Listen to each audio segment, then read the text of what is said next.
আপনার কি type 2 diabetes ধরা পড়েছে? আমাদের মধ্যে অনেকেরই প্রথম যখন টাইপ 2 ডায়াবেটিস ধরা পড়ে আমরা দুইটা কাজ করি। এক, হয়তো খুবই অবহেলা করি, নয়তো খুবই সিরিয়াস হয়ে যায়। যারা সিরিয়াস হয়ে যায় তারা অতিরিক্ত ওষুধ, ডাক্তার এগুলো নিয়ে ব্যস্ত হয়ে যায়। আর যারা সিরিয়াস না হয় তারা এই বিষয়টা বাদ দিই। দুইটাই কোনোটাই আসলে ভালো না।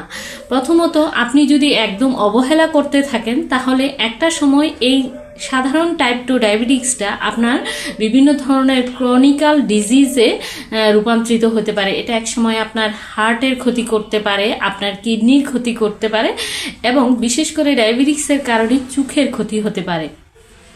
আর আপনি যদি অতিরিক্ত ওষুধের উপরে ডিপেন্ডেবল হয়ে যায় সেটাও আবার খারাপ।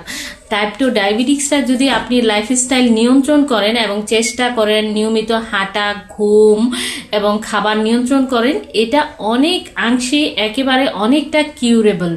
তো আসলে এর দুইটাই করা উচিত না।